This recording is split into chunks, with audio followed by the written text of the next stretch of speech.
La segunda cosa que no significa regresar a las raíces hebreas de la fe tiene que ver con judaizar. O sea, este es un concepto que hay que aclararlo muchísimo, porque hay muchas personas que identifican las raíces de la hebrea de la fe con judaizar. Me está judaizando, ¿verdad? No lo he escuchado por ahí. Me está judaizando, ¿verdad? Vamos a aclarar qué cosa es judaizar. Y estoy seguro que después que aclare esto, la luz va a venir y la paz se va a sentar en el corazón de cada uno de nosotros. Hay dos conceptos sobre judaizar. Un concepto que es correcto, que es kosher, y un concepto que no es kosher. Un concepto que no es correcto, que no es apropiado. Vamos a hablar del primer concepto apropiado de lo que es judaizar.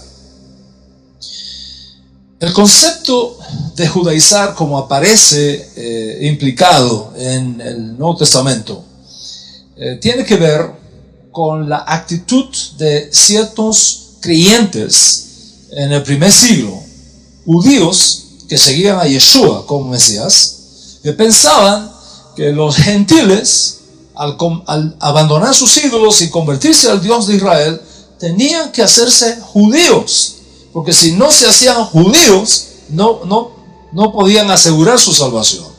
Entonces, algunos de ellos, con la mejor intención del mundo, no vamos a cuestionar su intención, pero una buena intención sin una correcta información puede causar un caos. Entonces, estos creyentes judíos del primer siglo pensaban que los gentiles que se abandonaban sus ídolos y se convertían al Dios de Israel, la única opción que tenían era hacerse judíos. Es necesario circuncidarlos y que guarden la ley de Moisés. Es necesario circuncidarlos y que guarden la ley de Moisés como judíos. Y finalmente hubo una discusión entre el liderazgo del movimiento de Yeshua en el primer siglo, y este es el acuerdo final que ellos llegan: que hay un camino, que hay un judaísmo para los judíos y hay un judaísmo para los no judíos, y que los que son étnica y biológicamente judíos tienen una manera de servir a Dios, y los que no son biológica y étnicamente judíos tienen una manera de servir a Dios. Y esa forma de servir a Dios no existe para separarlos, sino para complementarlos. En otras palabras, que tú puedes servir perfectamente al Dios de Israel, temer al Dios de Israel y tener una relación extraordinaria con el Dios de Israel sin necesidad de hacerte judío. Esta posición, que fue discutida y analizada y concluida por el liderazgo judío del primer siglo, los discípulos de Yeshua, los apóstoles, los shlichim de Yeshua del primer siglo, llegaron a esa conclusión. Entonces, de ahí surge el concepto de judaizar. Judaizar significa, desde el punto de vista del Nuevo Testamento, judaizar significa exigirle a una persona que no es judía, que tiene que hacerse judía y tiene que vivir como judío, porque si no, no puede servir al Dios de Israel, si no, no puede tener una porción en el mundo por venir, si no, no puede ser salvo. Y eso es una posición totalmente equivocada, totalmente equivocada. Entonces es muy importante entender eso. Pero hay otro concepto de judaizar que lo creó la Iglesia Católica. Y ese otro concepto de judaizar no es kosher para nada. ¿En qué consiste este concepto? Hay un fenómeno que se da en el primer siglo. Y el fenómeno es este. Después de la muerte de los apóstoles, de la generación apostólica, a partir del año 70, con la destrucción de Jerusalén, del templo, etc., se da una lucha dentro del movimiento cristiano, es decir, dentro del mundo de creyentes no judíos de origen gentil. Se da una corriente, una lucha por el poder.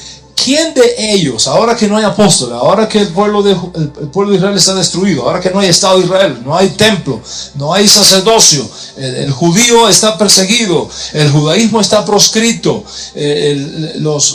tanto creyentes como no creyentes de Yeshua están en la clandestinidad, están en el exilio? Nosotros, ¿qué vamos a hacer? ¿Quién de nosotros representa realmente la enseñanza de Jesús? ¿Quién de nosotros tiene la correcta tradición, la correcta autoridad para enseñar lo que Jesús enseñó? Es una lucha de poder en las diferentes facciones, las diferentes tradiciones cristianas, y una de ellas que se llama el protocristianismo, que finalmente es la que triunfa en esta lucha por el poder entre los diferentes grupos cristianos y tradiciones cristianas que había a fines del primer siglo y principios del siglo segundo.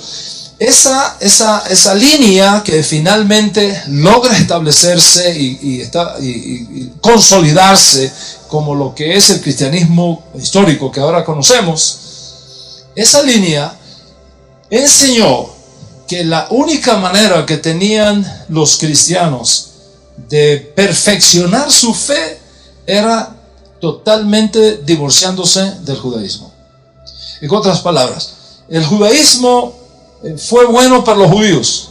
El judaísmo fue la matriz que nos concibió a nosotros. Pero ahora nosotros no tenemos nada que ver con eso. Ya nosotros salimos de eso.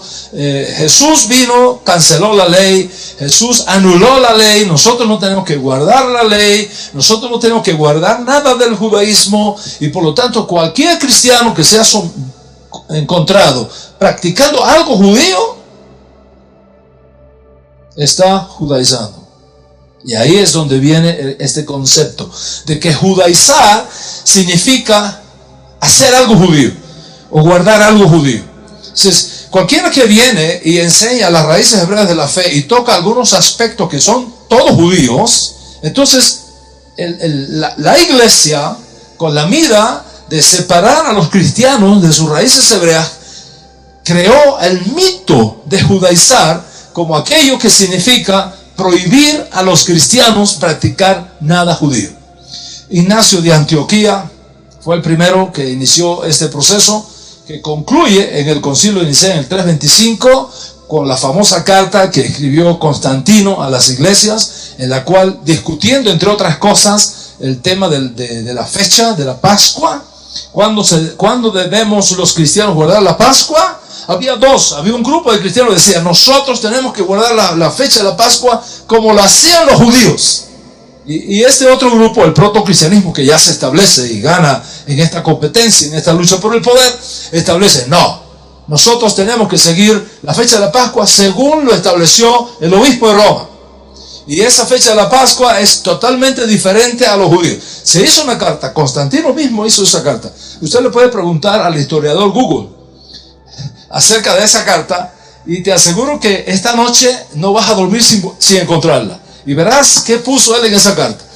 A todas las iglesias cristianas aquí y allá, por cuanto ha sido establecido por nosotros tener una misma fe, ha sido decidido que en cuanto al día de la Pascua, el más sagrado del año, sea según la costumbre del obispo de Roma, y que no se celebre según los judíos, para estar completamente separado de esa chusma de judíos, matadores de Cristo, con los cuales ustedes no tienen nada que ver. Así fue la carta.